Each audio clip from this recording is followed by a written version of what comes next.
Pessoal, agora vamos começar o debate paleo, a dieta no aumento da gordura hepática.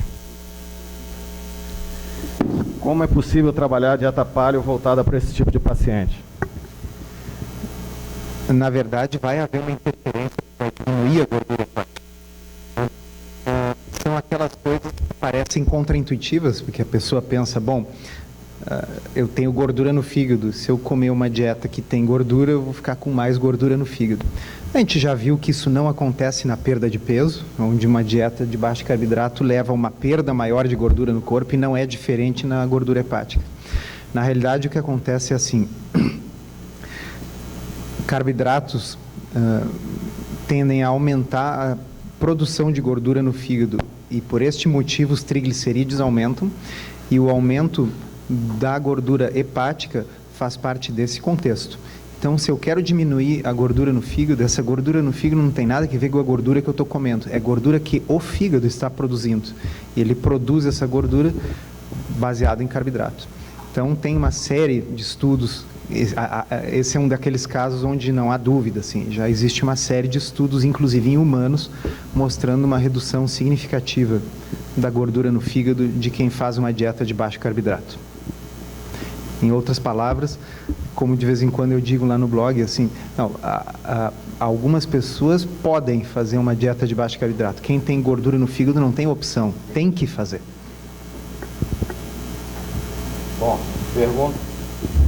pergunta para Lara, da Marcela Gigante.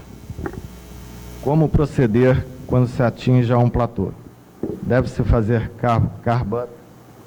Reduzir o carboidrato por uma quantidade abaixo do nível recomendado para a perda do peso? Tá dando para me ouvir?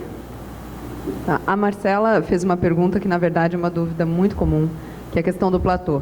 A questão do platô, entende-se por platô a ideia de que todos os estímulos que poderiam estar sendo dados para uma situação de emagrecimento estão sendo feitos e o emagrecimento não está acontecendo. No consultório, desde o primeiro dia que eu comecei a atender sobre nutrição, não só low carb, eu nunca vi um platô. Nunca. O que eu vejo é erro na dieta, erro no descanso, erro no treino. A pessoa que às vezes fala de platô, ela faz a sua dieta 6 dias por semana, treina de 3 a 4 vezes e dorme depois das 10 horas da noite. Então, eu ainda não tenho um platô. Por enquanto, eu tenho estímulos não corretos. A grande questão é que quando eu pego no consultório uma pessoa de 90 quilos, que sempre teve um estilo de vida muito ruim, se eu melhoro esse estilo de vida dela em 20%, ela vai ter um bom resultado. Mas vai chegar um momento em que 20% de bons estímulos não vão ser mais suficientes. E aí ela vai se perguntar se ela entrou num platô. Não, só que 20% apenas de bons estímulos não são mais suficientes e agora precisa melhorar para 40% de estímulos. Então, a verdade é que eu nunca peguei alguém que nunca fura a dieta, dorme cedo e treina muito bem e não esteja emagrecendo. E aí o problema é que a gente lida com um nível de ansiedade muito grande, que a pessoa quer saber se vale a pena fazer uma nova estratégia. Eu digo, mas nem a estratégia que funciona você está fazendo por inteiro ainda. Uma vez que quase todas as estratégias por inteiro estão sendo feitas, tem sim algumas estratégias desse tipo, carb-ups e tudo mais, que a gente pode tentar, inclusive pelo motivo que o Dr. Souto explicou, a questão da resistência à leptina. Então, toda vez que a gente quer, na verdade, quando a gente pensa num estilo de vida natural, se nós fôssemos homens paleolíticos e tudo mais, a gente faria carb-ups. Porque, vez ou outra, a gente acharia uma mangueira carregada e sentaria embaixo dessa mangueira e comeria a manga até sair pelo nariz. E levaria manga para casa e comeria. E aí só ia achar manga muito tempo depois. Então, na verdade, quando a gente faz um carb-up, a cada 15, 20, 10 dias, seja o que for, a gente nada mais está fazendo do que simulando uma realidade que aconteceria no nosso habitat natural. E isso, do ponto de vista hormonal, faz sim muito sentido, pode sim ajudar uma perda de peso que se estabilizou a voltar a cair. Mas, de novo, eu nunca peguei um platô. Eu geralmente pego erro no treino, erro na dieta e erro no descanso. Pergunta para a Alice, agora da Cecília Lafayette. Essa é uma pergunta que volta e meia tem no Facebook. Açúcar de coco é uma boa opção? Ela continua. ou é melhor adoçante? E para crianças, vale a pena o açúcar de coco? Então, uma coisa que a gente sempre fala é a questão de desmistificar essa coisa de um superalimento, né, pessoal? Açúcar de coco é açúcar igual. Açúcar orgânico é açúcar igual. Mel é açúcar. São coisas que vão gerar uma elevação na nossa insulina, né? O açúcar de coco, particularmente, ele tem um índice glicêmico menor. Mas isso não quer dizer que ele não vai gerar uma elevação na nossa insulina. Ele vai gerar. Mas não vai ser, talvez não vai ser um pico tão grande, né? E vai ter pessoas que vão ser mais sensíveis, que mesmo em pequenas quantidades vai ter um impacto significativo, e tem outras que vão poder consumir moderadamente, né? Só que esse moderadamente é uma coisa que é muito delicada também, né? Que para alguns pode ser que vai tomar 10 cafezinhos no dia e todas as vezes vai colocar um pouquinho de açúcar de coco e isso vai gerar um efeito, né? E em relação a qual é o melhor adoçante, a gente sempre fala na questão de adaptar o paladar, né? De tentar evitar que se precise adicionar algo para adoçar, né? Saborear o alimento na sua forma natural, né? E a gente desaprendeu a fazer isso, então é um hábito que tem que ser aprendido novamente. Só que enquanto isso não acontece, né, existem essas estratégias de se usar algum tipo de adoçante mais natural, que pode ser ou estévia, ou xilitol, ou a dalmatina, ou eritritol, né? O que a gente mais encontra é estévia, né, mais facilmente acessível. Mas muitas pessoas não gostam do sabor, que deixam residual e tal. O xilitol e o eritritol são bem gostosos, mas são de mais difícil acesso. Em relação a crianças, eu acho que vale a mesma coisa. Não tem que estimular o paladar doce da criança, né? Então, não quer dizer que ela nunca vai consumir, mas não ficar oferecendo isso. Vai fazer um suco e botar mais algo para adoçar. Poxa, a fruta já é doce o suficiente, né? Sem falar que nem é ideal ficar oferecendo suquinho, né? Da água e da fruta. Mas tem que ter bastante bom senso também quando for definir esse tipo de escolha. Maravilha. Bom, pergunta para o Dr. Souto. André Marcante quer saber como um paciente que conhece e pratica low carb pode contra-argumentar com seu médico sobre a dieta e remédios desnecessários. Ele complementa, muitos médicos tratam os sintomas e não as causas. Eu tentei introduzir um pouco esse assunto, né, vocês viram nos slides.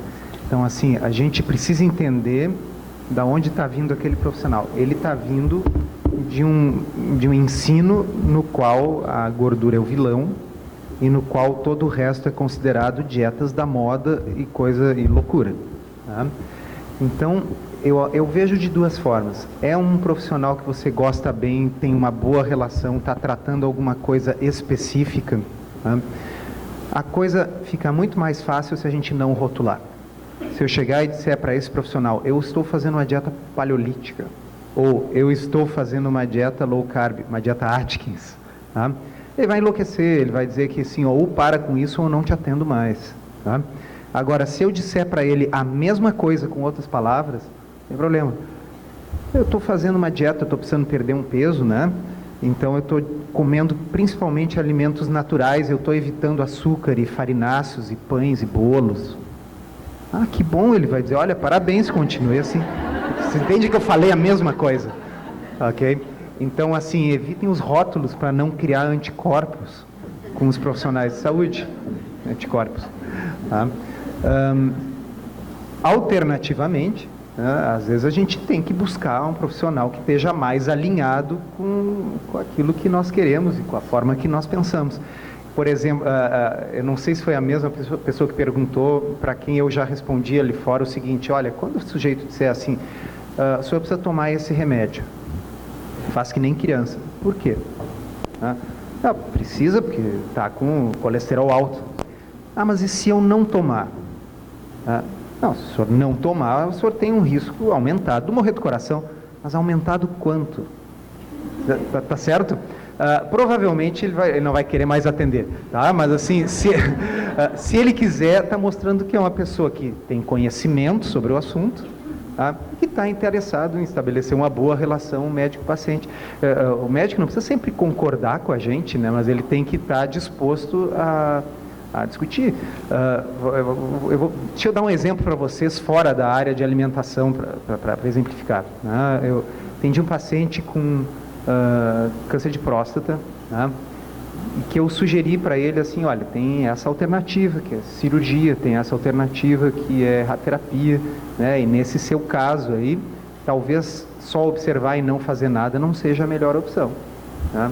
Aí ele fez exatamente isso, tá, mas e se eu fizer tal coisa, o que vai acontecer? E se eu fizer o outro tratamento, o que vai acontecer? E se eu não fizer nada? Tá? Eu fui respondendo um por um. E ele optou por não fazer nada. Tá? O que em câncer de próstata não chega a ser um absurdo. Tá? No dele não era o mais adequado na minha opção, mas bom, tá bem, ele estava esclarecido dos prós e contras de cada alternativa. Então, bom, uma vez que ele tomou essa decisão, eu vou suportá-lo nisso aí, eu vou acompanhar, vou pedir os exames. Se em determinado momento eu achar que ele precisa mudar de conduta, eu vou dizer isso para ele, mas ele é que decide. Então eu acho que esse é o tipo de relação médico-paciente que tem que existir. Eu sei que não é todo mundo que, né, a gente vem de um ensino médico que é muito paternalista, né? Quer dizer, o médico está aqui, o paciente está aqui, o cara vai dizer, o senhor tem que fazer isso aqui. Por quê? Porque eu estou dizendo que sim, tem que fazer porque eu quero, porque eu acho que está certo, eu estudei, tu não estudou, né? Bom, mas eu acho que está na hora de mudar de profissional, então, né? Maravilha. Para Lara, a Fernanda Silva pergunta, para atletas de fisiculturismo, qual o melhor cardápio paleo? Acho que é bem esse que a gente deu uma olhada aqui. Eu fiz 2 acompanhamentos de fisiculturistas nos últimos meses com dieta bem paleo, bem low carb. Eles não conseguem ficar tão high fat porque eles não têm cabeça para isso. Então eu nunca consegui testar uma real high fat em um fisiculturista. Mas uma delas é uma atleta biquíni. Eu não sei se todo mundo tem noção, mas existem categorias diferentes. Então, uma atleta biquíni, por exemplo, ela é bem pequenininha. Ela não tem traços fortes de musculatura. Ela precisa aparentar ser uma bela moça da praia, bem magrinha. Então, nesse tipo, por exemplo, de categoria é mais fácil. Porque eu simplesmente vou colocar ela para comer os brócolis com o franguinho que ela gosta, bota um azeite, é mais tranquilo. Aí, se eu estou falando de uma atleta body fitness, que é uma atleta, a gente fala ela é formato Y, ela tem largos ombros e tem as pernas um pouco mais finas, a categoria muda de estado para estado e de país para país, mas normalmente é mais ou menos por aí a body fitness. Ela é uma menina que tem que ficar grande, primeiro, para depois fazer a etapa do cutting. Com essa menina, por exemplo, a paleo vai muito tranquila, mas como eu vou subir o carbo dela bastante e ela é mulher e crescer não vai ser simples para a cabeça dela, eu não posso fazer uma low carb bem high fat. Isso eu estou falando de uma fisiculturista, tanto mulher quanto homem, de uma categoria classic, que é aquela maior, que até a feminina foi abolida há um bom tempo, porque ficou muito freak show, sabe? Parecia uma coisa muito estranha, e a ideia do fisiculturismo é vender uma aparência saudável. Tanto é que se um atleta sobe no palco e tem uma cãibra na hora e pula uma bola de cãibra na panturrilha dele, ele fica desclassificado. Se o atleta sobe no palco e ele passa mal, como eu já vi, e vai lá para trás e vomita e volta, ele é desclassificado, porque a primeira aparência de saúde é a que importa. Então, numa atleta ou num atleta grande, aí a paleo fica perfeita. Porque daí eu vou trabalhar carne, vários tipos, raízes, e vai ter que ter uma gordura. E aí é muito simples, porque atletas de fisiculturismo são muito simples para comer. Eles comem a mesma coisa, 6 vezes por dia, 300 dias por ano, e não reclamam. Então é muito tranquilo fazer dieta para eles, porque a gente nunca ouve, eu já enjoei de ovo. Não acontece, eles comem todo dia a mesma coisa, é tranquilo. Paciente perfeito. Paciente perfeito.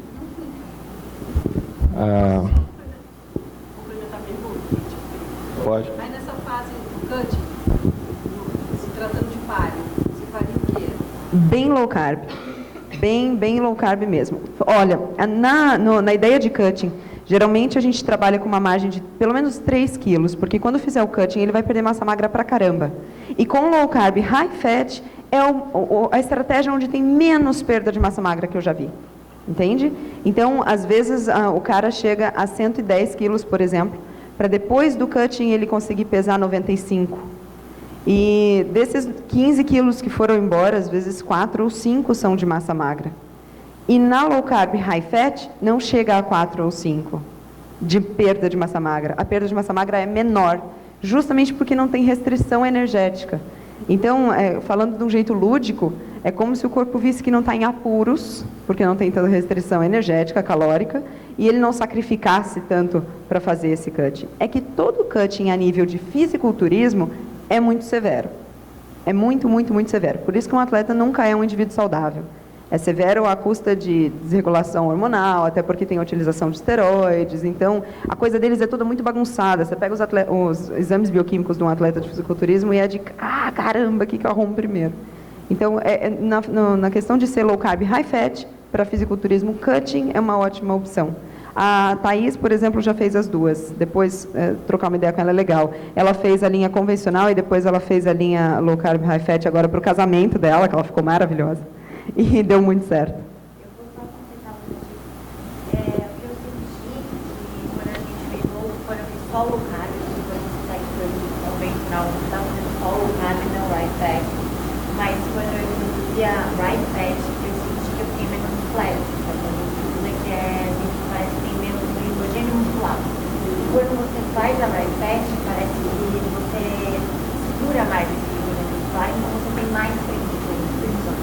Fica seca, fica preenchida, porque o seu corpo ele não usa tanto glicogênio como ele usaria se eu não tivesse uma right fat. Bom, muito bom. Alice agora.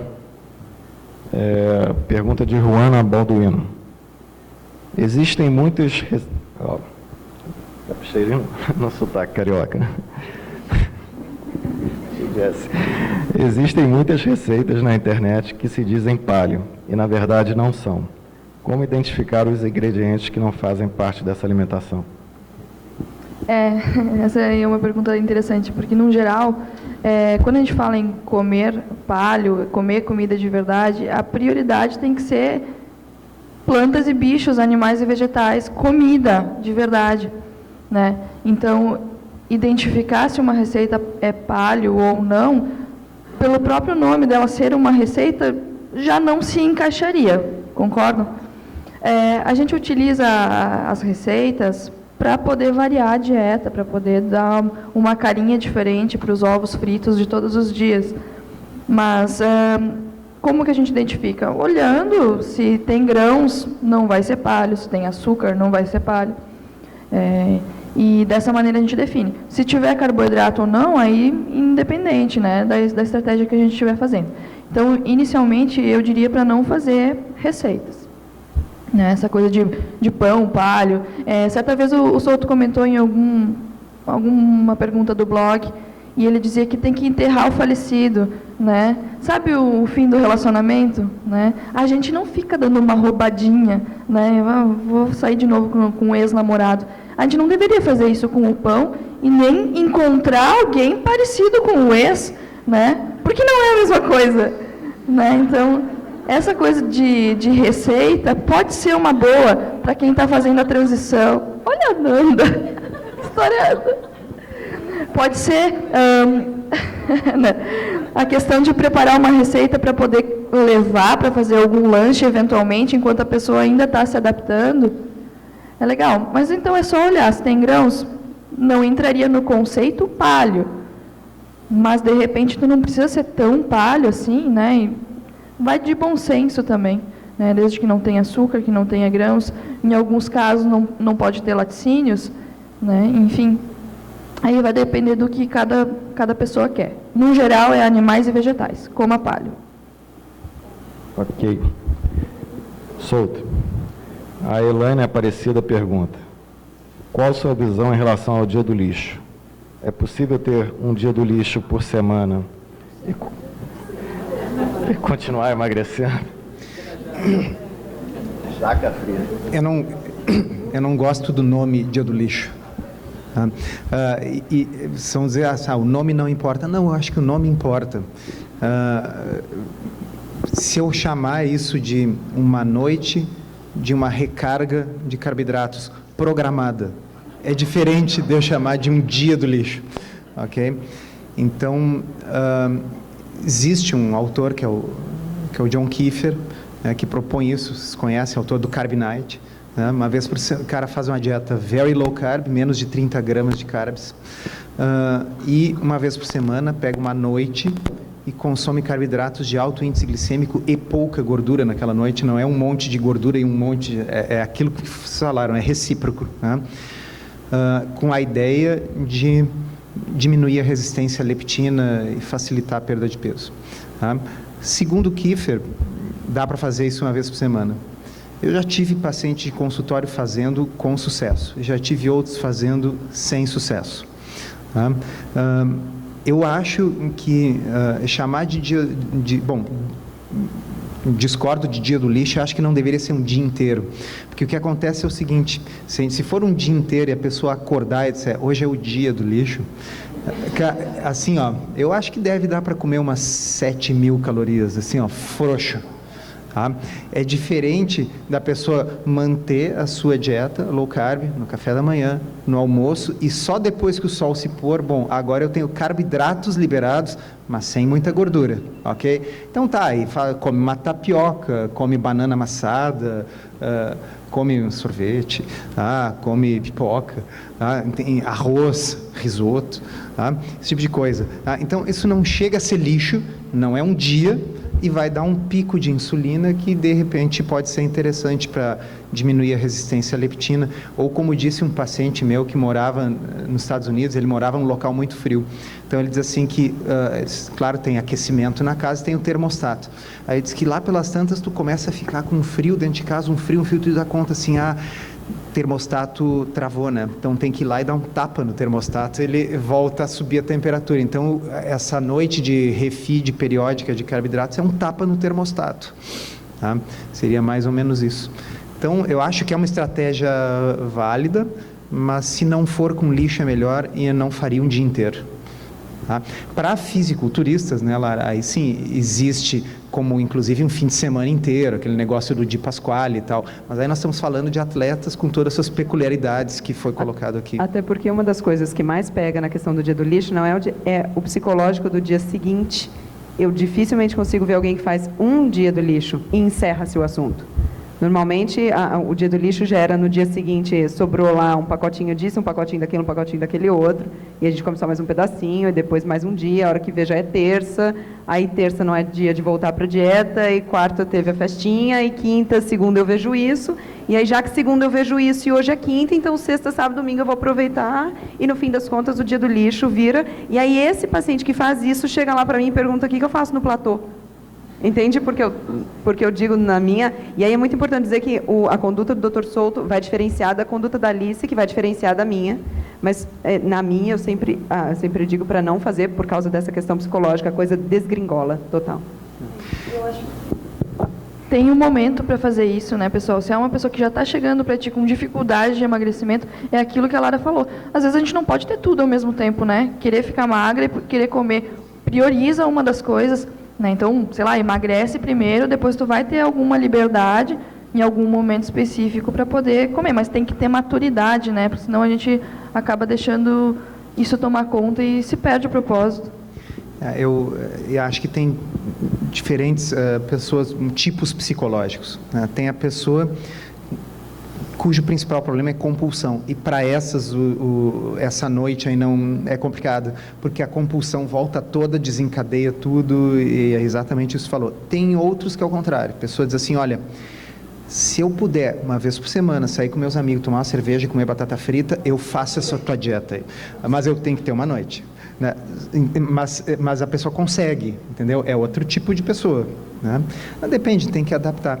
Uma coisa, né, um dos diferenciais, porque que daqui a pouco assim, o cara que é atleta pode fazer um dia, um fim de semana com carboidratos liberados, é que esse cara consome glicogênio pra caramba na atividade física depois. E então, assim, a quantidade de carboidrato que a pessoa pode consumir depende um pouco da quantidade de massa muscular e de quanto glicogênio se consome, né?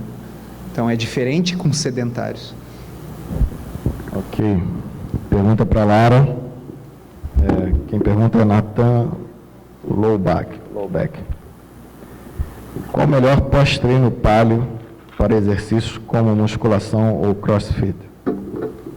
Depende do objetivo. Se for um objetivo de ganho de massa magra, eu acho que vai bem dentro daquilo que eu falei, de carboidratos complexos, ou carboidratos mais paleo, entre aspas. Pode usar grão? Pode usar grão, depende do quão bem você tolera grãos. Tem gente que tolera grãos com muita tranquilidade. Eu acho que para ver isso da tolerância dos carboidratos é uma coisa muito assim. Você tira, como o Dr. Souto falou, por 30 dias, 4 semanas e devolve. Porque se você tira, devolve e se sente normalmente bem, nada muda, você tolera isso bem. Se você tira, devolve e vira do avesso, você não tolera bem. E isso tem gente que diz assim, não, mas você só passou mal quando voltou a consumir porque você tirou por muito tempo. E se isso fosse verdade, eu tiraria pêssego por muito tempo e a hora que eu voltasse a comer pêssego, eu ia passar muito mal. Ou senão a gente conseguiria isso, até foi o Gabriel de Carvalho que deu esse exemplo, eu achei fantástico. Ele diz, eu só como pêssego na época do pêssego, e no resto do ano inteiro eu não vejo, e quando eu como pêssego eu não passo mal. Então, com grãos pós-treino, é a mesma tentativa. Tem gente que se dá muito bem, eu tenho um atleta, o Manuel, que ele é fisiculturista amador, e ele se dá muito bem com arroz branco, muito bem, mas muito. E é só bater o olho no físico que ele está e nos exames dele para dizer que sim, para ele está tudo bem, ele pode usar esse pós-treino que para ele funciona legal. E tem a questão da cabeça, ele adora comer arroz. Agora, tem gente para quem o pós-treino vai ser realmente de raízes mais baixinhas e em menor quantidade. Depende do objetivo, depende de onde quer chegar, depende do nível do treino. Isso que o Dr. Souto falou agora é extremamente importante. Os atletas de fisiculturismo, enquanto estão no dia do lixo, entre aspas, ou na sua off-season, treinam muito mais pesado do que na outra época. Até porque na época pré-contest, antes de chegar na competição, eles estão extremamente cansados, depletados, e os treinos são de chorar. E na época que eles estão comendo porcaria, eles treinam muito mais forte, é a época que eles justamente usam para subir as cargas. E o problema de eu falar isso para um paciente que não é atleta, é que aquele paciente às vezes fala assim, o dia do lixo dele, ele fala, não, hoje eu não vou treinar, porque eu já comi um monte de caca, nem vou treinar. Aquela semana que a pessoa não está segurando a dieta, ela fala, não, também então nem treino. Então, entende por que às vezes a gente lê uma coisa num site, a gente vê um atleta fazer, aí a gente quer saber por que botar na nossa rotina não funciona. Que é a questão do Di Pasquale. O Di Pasquale, no Dieta Metabólica, faz algumas intervenções extremamente bacanas, que para atletas vai funcionar muito legal. Mas se eu coloco em alguém que já não tem uma disciplina de um atleta, pode ser que não funcione. Ok. Alice. A última pergunta para a Alice, e depois eu vou fazer mais 2 perguntas para os 3, tá bom? Quem pergunta é a Luana. Depois de quanto tempo o paciente realmente estará livre das vontades e dos vícios alimentares anteriores? É verdade essa pergunta? Poxa, gente, depende, né? Tem gente que nunca vai se livrar da vontade. Eu tenho vontade de comer brigadeiro todo dia. Todo dia. E aí? Né? O que vocês acham? Depende, tem gente que não sente vontade nunca. O Rick está há 1 ano sem jacar. Né? Sem fazer dia do lixo. Por quê? Porque ele não sente vontade. Não é porque, é porque ele não pode, porque ele é paleo. É porque ele não quer, porque ele não tem vontade. Porque ele se satisfaz comendo ovos e bacon e comendo tapioca, porque ele pode, ele está em fase de ganho de massa muscular. Então é diferente. Tem gente que nunca vai parar com essa vontade. Mesmo que coma toda a gordura do mundo. Porque está muito mais relacionado com essa questão de emocional do que propriamente dita de nutrição, né, de densidade nutricional. Então, depende. Essa pergunta eu vou deixar meio sem resposta. O que vocês acham? O que tu acha, Lara? Depende, é uma ótima resposta. Eu sempre digo para os pacientes que ter vontade de comer doce não é um problema. Porque você tem, eu tenho, Alice, Dr. Souto tem, Gisele Bündchen tem, Isabeli Fontana tem. Agora, ter alguém que põe o doce na sua boca, isso é um problema grande. Se você tem alguém na sua casa que enfia o doce na sua boca, então você tem que se livrar dessa pessoa. Entende? Sabe como eu digo para o meu paciente? Eu digo assim, olha, você tem filhos, ter filhos pequenos. Quantos anos tem sua filha? 14. Lembra daquela fase dos 4, 5 que levava ela no supermercado, ela diz, eu quero o ursinho, aí você diz não, e a criança se joga no chão e esperneia. Se você olha essa cena de fora, você entende o quanto essa criança quer aquele ursinho. Afinal, olha a cena que ela está fazendo, ela quer muito mas é muito mesmo. Só que a decisão de dar ou não ursinho para ela é tua. E com criança, nós como pais com criança, a gente lida muito bem com essa questão. Agora, quando é a gente com a gente mesmo, a gente fala, não, eu queria muito um chocolate. Ué, entende? Eu falo para meus pacientes que às vezes um pequeno requinte de crueldade consigo mesmo é importante. De você falar, eu quero muito um chocolate, mas agora é não. Porque a gente se poupa de sofrimentos, então a gente não se diz não em hora nenhuma. Então é uma coisa assim, olha, eu preciso de um chocolate. Sim, eu preciso ganhar 50 mil reais por mês, e nem por isso eu tenho. Entende? Então eu preciso comer doce, eu entendo, mas o teu objetivo não é ficar mais magro?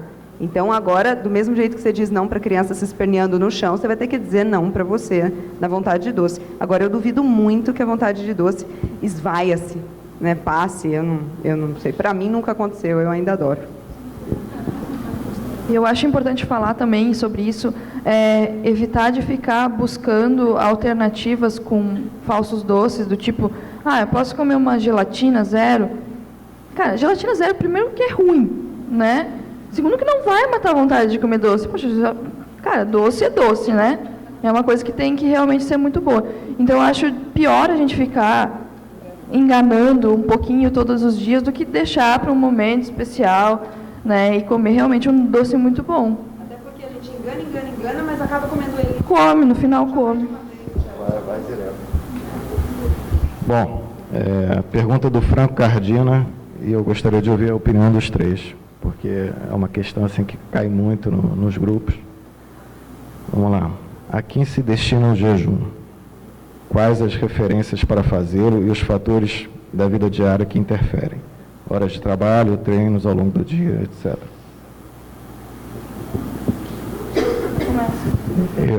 Eu acrescentaria, vale a pena fazer e qual o motivo? A história do jejum eu vejo da seguinte forma. Eu não costumo recomendar para quem nunca fez dieta low carb, está recém começando e tal, porque eu acho que é acrescentar um nível de complexidade a mais desnecessário. Tá? A pessoa decidiu, olha, assistir aqui a palestra no sábado, bom, agora eu vou começar. Bom, então, segunda-feira. Começa fazendo o básico, cortando os carboidratos, farináceos, açúcar, comendo comida de verdade, limpando as prateleiras, tirando porcaria de casa. Tá? Depois que a pessoa passa pela fase inicial de adaptação, a abstinência do carboidrato, começa a ver os efeitos, começa a se sentir bem, já não tem aquela tonturinha inicial, a dor de cabeça que às vezes acontece no período de adaptação. Tá? Bom, aí, se a pessoa quiser experimentar, eu acho que é interessante tentar ampliar progressivamente o período entre as refeições, até para ver que pode, que consegue, que nada de ruim vai acontecer. Que nem vocês disseram, assim, ó, não desmaia, sabe? É normal. E quando finalmente, se a pessoa quiser experimentar, não é uma coisa obrigatória, não é assim, seu sucesso depende de fazer jejuns prolongados, mas, e veja bem, normalmente eu não faço, eu carrego os meus amendoins no voo, tá? Mas se depois que a pessoa faz um jejum de 24 horas e vê que senti um pouco de fome, mas se eu esperar um pouco, aquela fome passa. Se eu tomar uma água, dar uma aliviada e depois eu penso em outra coisa e me esqueço da fome. Isso é uma experiência de autoconhecimento muito interessante e que facilita muito a vida para situações do tipo assim, ó... vou viajar, estou no aeroporto, não tem nada paleo para comer aqui no aeroporto. Então eu vou ter que comer fandangos. Ok? Não, eu não preciso comer nada, porque eu já passei 24 horas sem comer, eu posso passar 4 horas sem comer. Eu acho que talvez esse seja o grande benefício. Sim, existe catatal de estudos mostrando outros benefícios do jejum, né? Tem um negócio chamado autólise, que significa assim, quando a gente faz jejum, as células aproveitam para reciclar organelas velhas, né? Isso é uma coisa bem documentada em animais e seres humanos. Tem alguns autores que mostram que o jejum serve sim como uma estratégia de criar um déficit calórico durante a semana e que, ao contrário do que a gente pensa, se a pessoa fizer um jejum intermitente, a pessoa pessoa não come tudo e mais um pouco depois, ela come um pouco mais depois de fazer um jejum, mas não compensa o déficit calórico que ela fez antes, né? Então, isso não é uma questão de opinião, vamos dizer, tem estudos mostrando isso, né? Mas, para mim, o maior valor é autoconhecimento e descobrir que a gente realmente não precisa comer o tempo todo. E tem a questão também de que geralmente acontece de maneira natural, né? De forma natural. Por tu estar comendo menos carboidrato, tu não estimula tanto tua insulina. Por tu estar comendo mais gordura, tu tem mais saciedade. Então, naturalmente, a gente passa mais horas sem comer. E constantemente acontece de jantar às 8 horas da noite, acorda, de manhã não tem fome, a primeira refeição acaba sendo o almoço. Naturalmente, sem que seja uma coisa forçada. Então, isso aí é legal. Agora, a gente tem que ter muito cuidado, porque às vezes essas coisas são muito banalizadas. Então, foi muito bom que o Dr. Souto tenha dito que não é uma condição obrigatória, que não é todo mundo que tem que fazer. E tem gente que realmente não vai se adaptar. Então, não é porque eu fico 48 horas sem comer que vocês têm que ficar também, né? E tem que ter muito cuidado com essa reação rebote, né? Então, cabecinhas compulsivas ou emocionalmente abaladas vão querer compensar as 48 horas de jejum depois, né? Então, tem que ter muito cuidado. Não é para todo mundo. Tem gente que fica melhor comendo com mais frequência, desde que tenha bom senso na hora de escolher esses alimentos, né? Mas o ideal é que aconteça naturalmente. E uma outra questão é que, às vezes, o jejum ele pode ser utilizado como uma estratégia de emagrecimento ou controle de algum tipo de doença, mas aí com acompanhamento profissional, não é oba-oba, né? Isso aí ficar sem comer várias horas.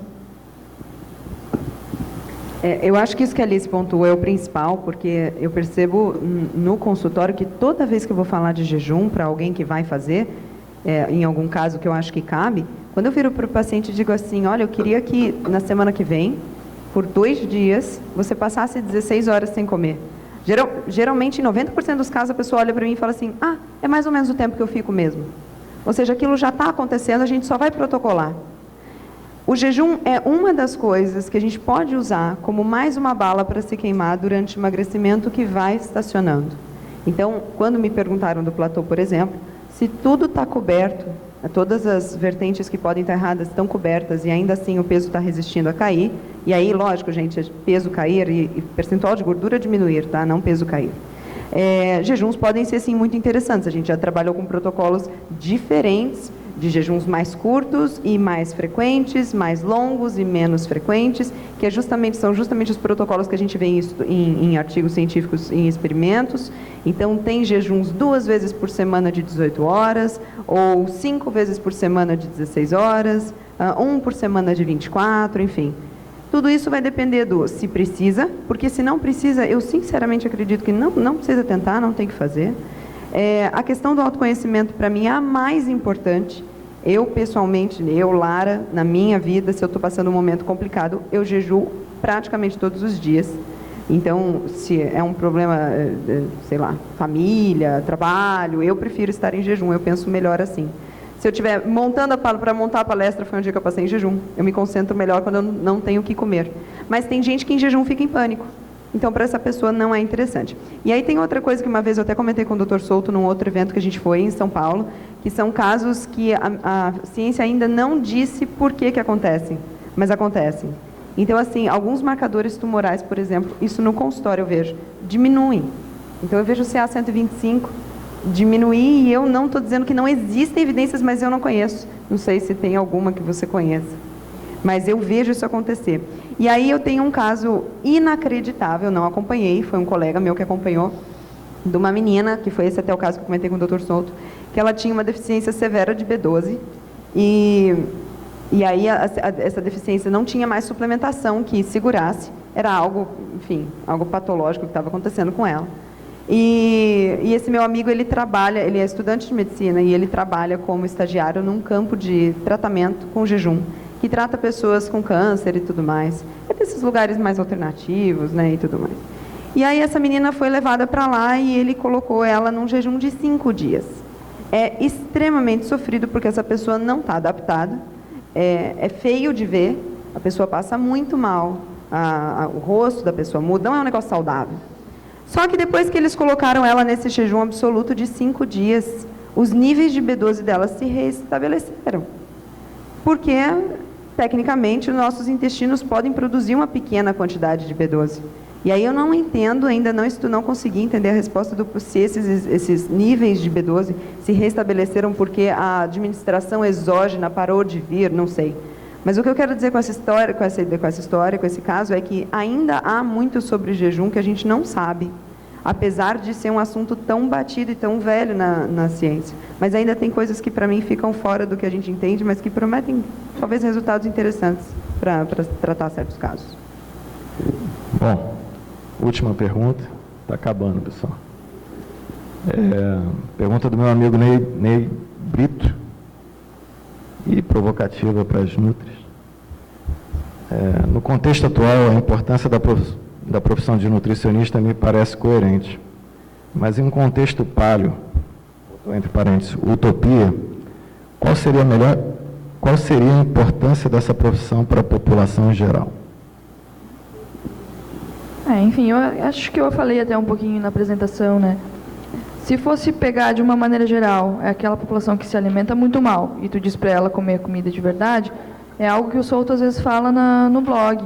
Uma ovelha não precisa que um veterinário diga para ela comer grama, né? É natural da espécie comer comida de verdade.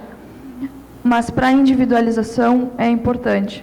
Então, a gente tem casos diversos aqui, né? Tem pessoas que estão com alguma doença autoimune, que tem problema de tireoide, que tem diabetes, que tem doença hepática, enfim, aí nesses casos eu acho essencial, né? Quem já tentou de tudo para emagrecer e não consegue, e está fazendo a dieta, só que está fazendo errado, né? Está tentando fazer todas as estratégias ao mesmo tempo, baixou carbo, daí fez jejum, daí jogou mais gordura para dentro, daí tirou a gordura, daí está fazendo HIIT, e, sabe, é uma bagunça generalizada.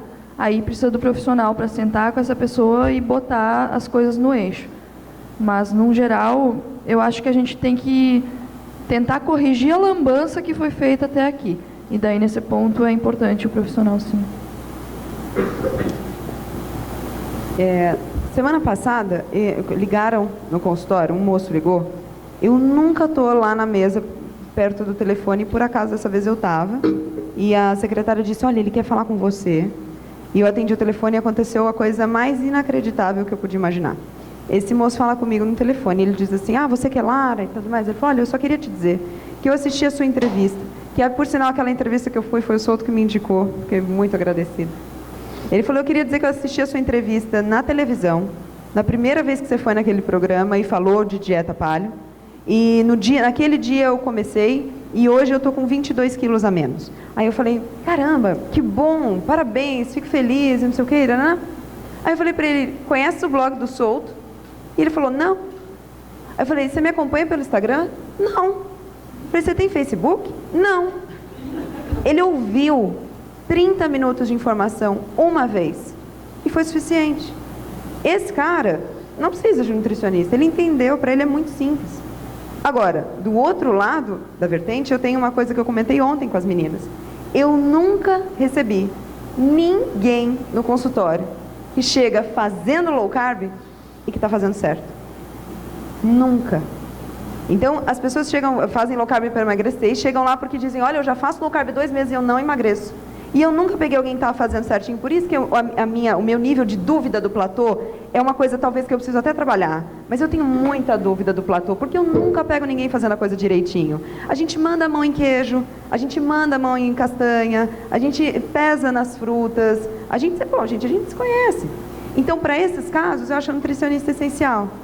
Precisa acompanhar com a Nutri por 1 ano, todo mês? Aí eu discordo completamente. Eu sempre, cada Nutri tem um tipo de linha. Na minha linha, eu gosto de ver o paciente 2 ou 3 vezes no máximo.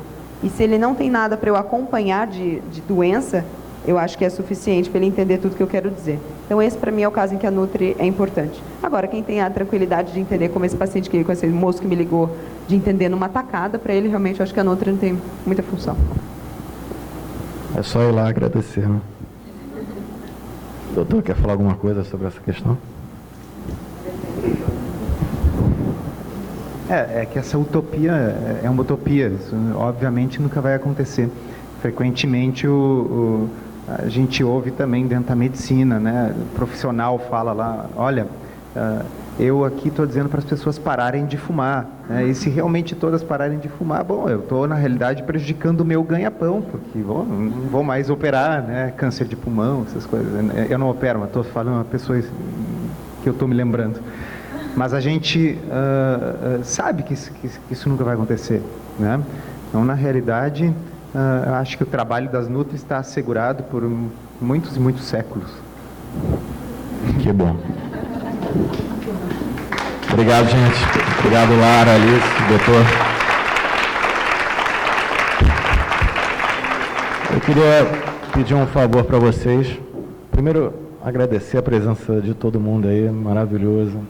Família, amigos, pessoal da faculdade, Nutris. A satisfação da primeira vez para a segunda, assim, a quantidade de profissionais de saúde aqui presentes.